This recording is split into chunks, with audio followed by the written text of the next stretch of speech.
Once again, the UK government has made changes to their immigration policy, and these changes will be implemented from January 2024 and it's going to affect the student visa. There are 4 major changes that are coming your way, and I will be explaining them in this video. So let's get right into it. Now, the very first change is that from next year, 2024, international students who are not doing a PhD or a research-based master's will not be able to bring in dependents. So that means if you're coming in to do a taught master's, you can't bring in dependents from 2024. Now, dependents mean your husband, your wife, like your spouse, and your children. This is such a rude shock, and which is not really favorable to immigration. And then if you cast your mind back, you remember that the UK launched the 2-year post-study visa, which increased the influx of international students to the UK. And now for the government to come back and say, oh, we're trying to change the policy, it doesn't sound good, and it's not favorable to international students like us or like me who came into this country as a student. Now you might ask why this change. According to the UK Home Office, let's look at the numbers. In 2019, there were 16,000 dependent visas granted. But then in 2022, this number increased to 136,000 dependent visas. There was an influx of international students coming in after the postgraduate visa was announced. So it only makes sense that the number of dependents as well is going to increase to keep up with the number of students coming in. Now, to further zoom into the numbers, Nigerians reportedly brought in the highest number of dependents into the UK, accounting for more than 40% of dependents that were brought into the UK. Last year, the number of student visas given to Nigerian students were 59,023.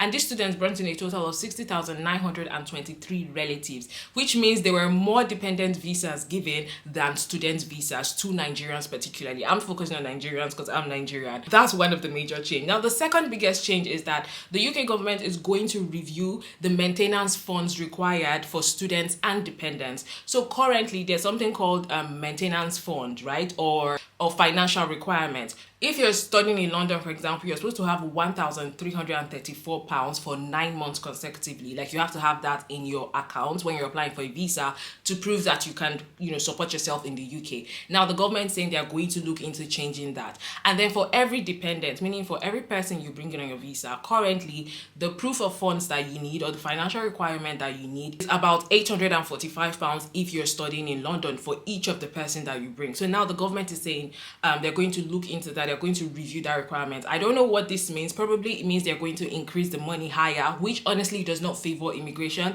which does not favor like students like us. Deciding to study in the UK is already capital intensive, and for policies like this to come in and make things even harder, I feel like it's not fair on us. And that's another change that we should be expecting. Hopefully soon they'll announce the maybe changes to the proof of funds required that you need to have in your account for 9 months to apply to study in the UK. Another big change that has been announced by the Home Secretary is that international students would no longer be able to switch from a student visa to another visa until their studies is completed. Basically, what this means is that if you're an international student and your studies is yet to be completed, you can't be applying for jobs and trying to hold down a job. Because what students do, what a lot of us students do is, whilst we're studying, we're actively looking for a job so we can go into a tier 2 or a skilled worker visa sponsorship. But now the government is saying that cannot work anymore. You have to complete your study first before you can switch visas. And once again, this is truly not favorable to international students. It's not favorable to us. We also come here and contribute to the economy. So I feel like changes like this,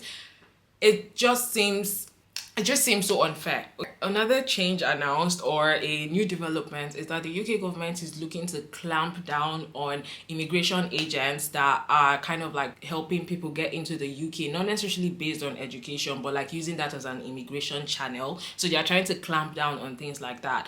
People that are bringing to the UK under the cover of education, but basically those people are just coming to the UK for a better life. These are the major changes that have been made or that will be implemented from January 2024. The truth is, I honestly hope and pray that the policy is reviewed in some way to make it more favorable and to also consider the international student experience right from application to coming into this country. It takes a lot to make that move. And when people are unable to move with their family, it will make it even harder for them to assimilate and for them to settle down in this country. Having your family with you makes it easier for you to go through a major life change, such as leaving your country. So let me know what you think. If you're an international student, what do you think think about this, if you had plans to study in the UK soon.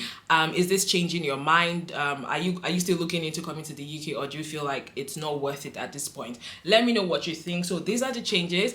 I just felt like I had to come on here and talk because I also came into this country as a student, and when changes like this happen, I know how much it impacts international students mentally, especially mentally and financially. Policies like this have a huge impact on international students. I think it's something that is not really put into consideration when policy changes like this are made. I remember when I was an international student, when they changed the policy to introduce the 2-year post-study visa, and I realized I wasn't eligible to apply for that, and I knew how that impacted me. And I also know how many international students are flocking to the UK just because of the postgraduate visa, because the truth is we pay a lot of money to come into this country, and then we don't even have access to public funds.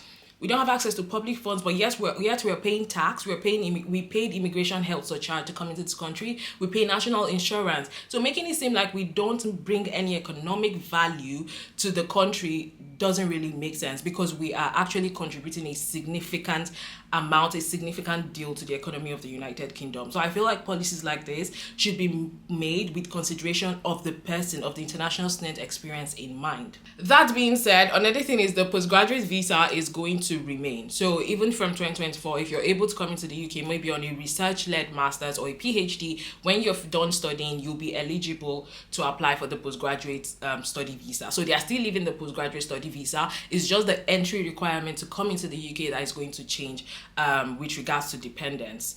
All right, so that's it. I hope this helps. Let me know what you think. Till next time, thank you so much for watching, and you can join the CP community, the community for international students. It's a platform for international students to learn, connect, and just have a community and a space to be heard. Link in the description box below to join the community. We have over 2,000 international students in the community, so feel free to join. Link in the description box below. Till next time, guys. Bye bye.